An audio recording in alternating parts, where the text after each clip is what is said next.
What's going on, folks? Robbie Drew with a build video. So today I was thinking to myself, 6-piece Nomad. 6-piece Nomad. Not a lot of value in Skirmish.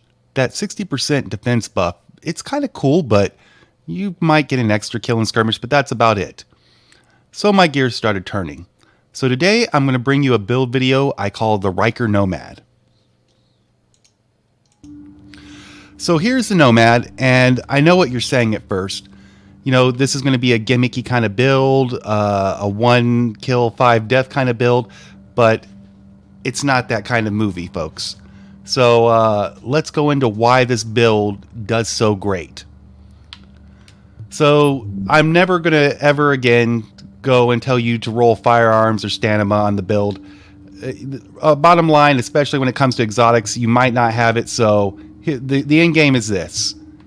I've got 2 pieces in the stamina, 3 pieces into firearms, and then the holster. Somewhere, some way, you need to make that combination. 3 firearms, 2 stamina, holster. So for the Barrett's chest piece, you either want stamina or firearms. And then for this, I put health on kill and health. Ammo capacity, could have done something different, but I didn't. For the mask, health on kill. Minor attribute, you could obviously take something a little different than what I did. I just took it because I had the mask there. For the knees, health and stamina. But if you got firearms, make it work, move around it. We won't go into minor attributes. For the backpack, health. For the gloves, your typical run-of-the-mill Trinity, assault rifle damage, critical hit damage, and then critical hit chance. And then reload speed on the holster. And this is a biggie. This is a biggie for this build. So you'll notice that I have my electronics at 3,228. Now it's getting buffed a little bit because of the 10% bonus that goes to the Barrett's chest piece. And just to give you an idea of the Barrett's chest piece, no skills on cooldown increases skill power by 10%. 1 skill on cooldown increases damage by 5%. 2 skill on cooldown increases armor by 10%. And that's what we're really focused on here, that 10% armor buff. So with that 10% armor buff, the Warlord, we're basically going to go ahead and try to mitigate as much damage as quickly as possible. Which is why for this particular build, I didn't run a box. And you know, that's, I know what you're saying, that's a big loss of health, but hear me out here. So when you start the match in Skirmish, as you're running towards your enemy and you think they're in range, you're going to go ahead and run Pulse first. Why? Because with that Barrett's chest piece, you might get 1 or 2 extra critical hit chance percentage from this build. The reason we ran the electronics 1 mod is so we can go ahead and proc predatory. Now, for my talents, we have on the move, so we're going to go ahead and reduce damage by 15%. 1 is none. It's for purposes of keeping the Warlord firing. We'll go into that. Critical save, 20% damage resistance on popping a med kit. And then, of course, combat medic because it's Skirmish. You got to have combat medic. So back to this build, you pulse out. Get a little bit of firearms power with these Warlords. I did these Warlords a little bit differently. For the one that I want to shoot up close, all headshot damage. And it's pretty controllable at close range. And that's what we want to see. You can see me proccing that 1 is none. And it gives me a little bit of extra fire time. And we're going to go ahead and just kind of stripe left to right to kind of show you what that looks like. Now, I like to actually typically fire right around the neck when I'm trying to do headshots. That way, if it just kind of pulls or sprays, I can push straight down and just start getting body shots. But typically, it just kind of works out for me. Just in case it starts firing a little bit more wildly than I like. So after we go ahead and hit that pulse, we're going to go ahead when we're actually in range of our target and hit that booster shot. Now at this point, with this Warlord firing, we've taken 20% damage resistance. The damage resistance from Combat Medic. The damage resistance buff from the Barrett's chest piece. So that's already a lot of damage mitigation. Now, the cool part about this is anybody that's used the Warlord and actually gotten a kill from it knows that when you let go of the trigger, all the damage comes back. And that's where a lot of people get turned off by this weapon. What's the point of losing the, mitigating damage if it's going to come back? Well, that's why we put so much health on kill on this build.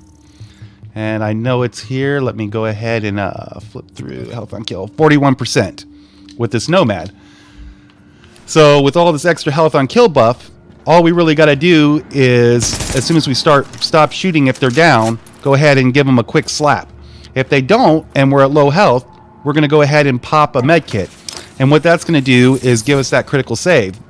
So doing the math there in the middle of a face tank, we're going to go ahead and take that 20% damage mitigation from the Warlord.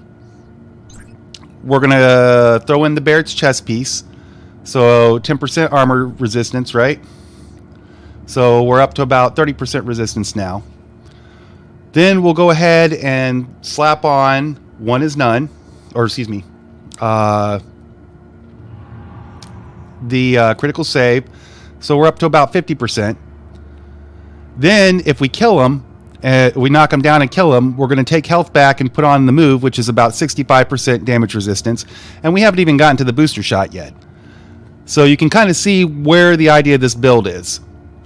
It's made to be really, really tanky despite not having that much health on it. The only reason I kept two stamina and 3 firearms is because I really wanted to take advantage of that predatory, because predatory procs on proxies. So if you're fighting a group of 2 and someone throws a shock turret down, you can shoot the shock turret first and then move on to them with that predatory and on the move proc. Now you've got a ton of damage resistance already because you proc on proxies. That's boxes, that's turrets, and having that 35% heal boost while you're actually taking all that damage mitigation, very great. And that's the concept of this build.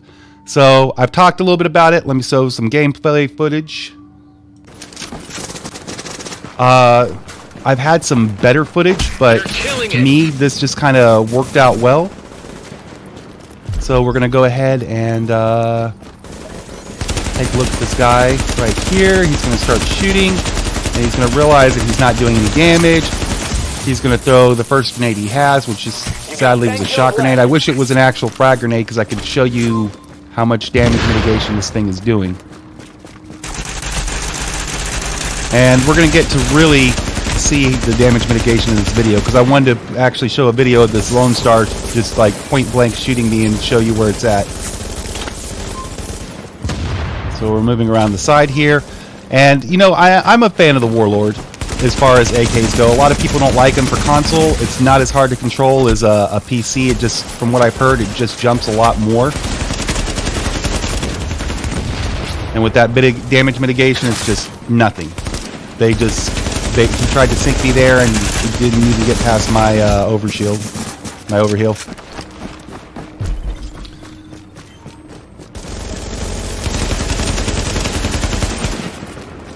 So we go ahead and just erase people from existence. Check, yeah, he's gone. We hurt him so bad, we removed him from the game. And that's one big thing I've had is I've had a couple of people actually send me messages saying you're cheating, you're not taking any damage, which was kind of cool because everybody likes to leg up. Now here's the part where you could actually start seeing some of the damage mitigation. So you notice they're both shooting me, and it was just nothing. You got 5 kills left. And we really haven't gotten to the grand finale of how much damage mitigation this thing does yet.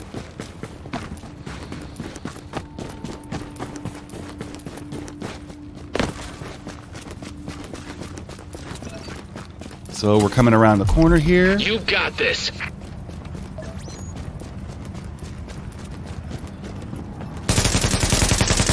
Alright, those grenade, and absolutely no health, and here we go. This Lone Star was just pretty much shooting me straight in the body, and just nothing was moving.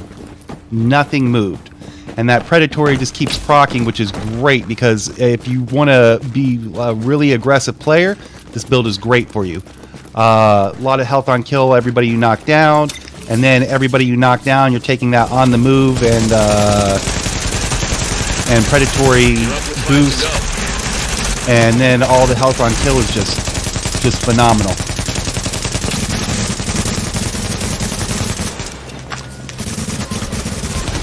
Especially if you're playing with an aggressive team like this, it just works great. So, long story short, great build, fun build. Recommend it. Give it a try. Want to have any questions about it? Feel free to hit me up. Robbie Drew. Skirmish Nomad. It's a Rikers Nomad. Peace.